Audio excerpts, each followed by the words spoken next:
Okay, this was the sermon for October the 4th, 2020.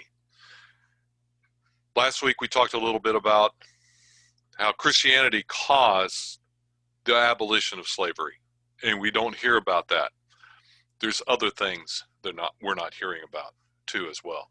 I talked about Abraham Lincoln and his Peoria speech, and I'm going to read a little bit further because in 1820 our forefathers took some extra steps because they felt their earlier steps were ineffectual.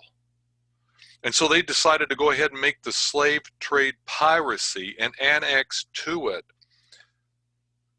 the extreme penalty of death. And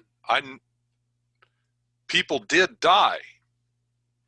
I know of at least one case where someone was involved in the slave trade and they hung him in 1820. In fact, Abraham Lincoln went on to say that 5 or 6 of the original slave states adopted systems of gradual emancipation by which the institution was rapidly becoming extinct. But all of a sudden, something was happening with the Kansas-Nebraska Act. They didn't like the fact that the forefathers, any new territories that were brought in, the colonies were one thing. They were already established, but any new territories that were brought in, they were all anti-slavery. And there was a movement to let the states choose for themselves whether they were going to be slave states or not. And Abraham Lincoln said in this speech a little bit further down, he says, little by little, but steadily as man's march to the grave, we are giving up the old for the new faith.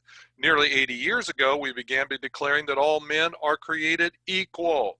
And now from that beginning, we have run down to another declaration that for some men to enslave others is a sacred right of self-government. What a horror. What a horror. In other words, there was a revival of racism going on. We were prospering as a nation.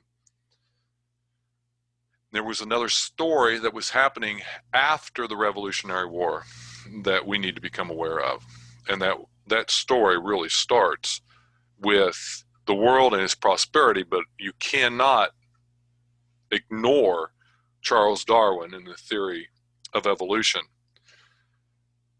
Charles Darwin's book came out in 1859, which was just before the Civil War. And the title of the book is Origin of the Species by Means of Natural Selection, or The Preservation of Favored Races in the Struggle for Life. And a lot of people will argue, well, that race is really, that term was being used not to describe men, but to describe species of animals. Okay, you can make that argument if you want. I would like you to show me how racist was used in the 19th century for men. It's a hard term to find, even where they used it. The earliest I could find is that term race was used for species in 1970. But in the 1800s, I couldn't find one example. But to leave no doubt, in the Descent of Man, Darwin left no doubt whatsoever, where he said at some future time, the civilized races of man will most certainly exterminate and replace the savage races throughout the world. Okay, watch the movie Human Zoos. Okay, it's free on YouTube, and it will just document this further for you. In fact, Stephen Jay Gould, prominent scientist and atheist himself, said biological arguments for racism may have been common before 1859, but they increased by orders of magnitude following the acceptance of evolutionary theory. Okay? That is in fact. Now, no one's talking about this. No one's talking about the fact that these are the very arguments that David Duke and others are using to promote their racism. It's crazy. We don't talk about this. Nobody's pulling down any statues of Charles Darwin. Well, it's because we're selective, because we have an agenda. Okay? Now here's the truth of the matter. Zechariah preached to a nation. He said, that God has resolved to do good to Jerusalem and Judah. So do not be afraid. There are things that you must do. The first of which is to speak the truth. Are we doing that today? Speak the truth to one another and render true and sound decisions in your gates, and do not plot evil in your hearts against your neighbor, and do not love to swear falsely, for I hate these things, declares the Lord. Now, folks, that's exactly what is not happening in America. We're not speaking the truth, and people are plotting evil. Okay? It's happening.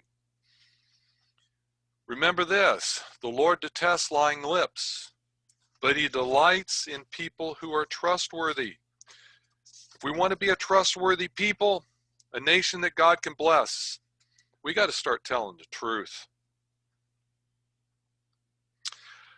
Jesus himself said, "For this reason I was born and came into the world, was to testify to the truth." Now, if that was the purpose of Jesus, it probably ought to be our purpose too, is to speak the truth, because everyone who's on the side of truth listens to Jesus.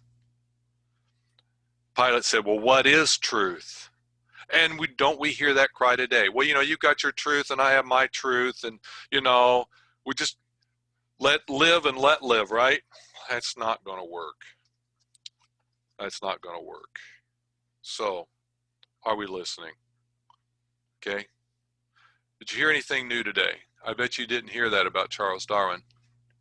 I didn't know a lot of this. A lot of this stuff is I'm discovering.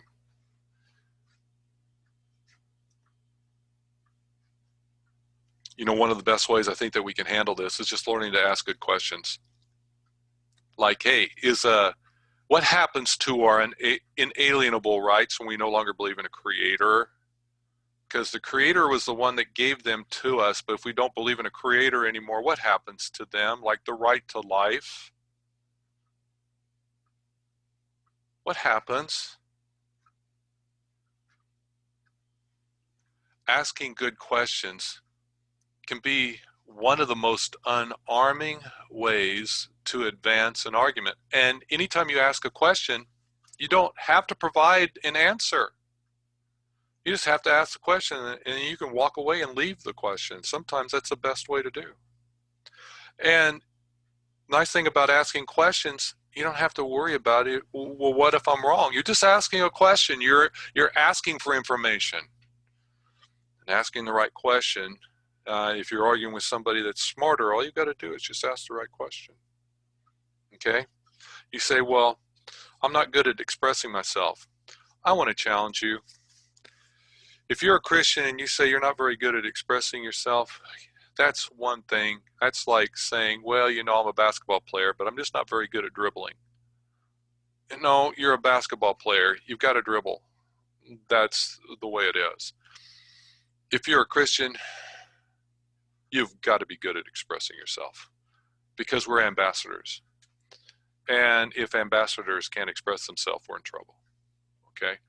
So I hope this encourages you, but we have got opportunities here to let people know our culture is going down. It doesn't go up when you lie to one another. It goes down. And if there was ever a time to start reclaiming the truth and advancing Christianity, it's now. So let's do it.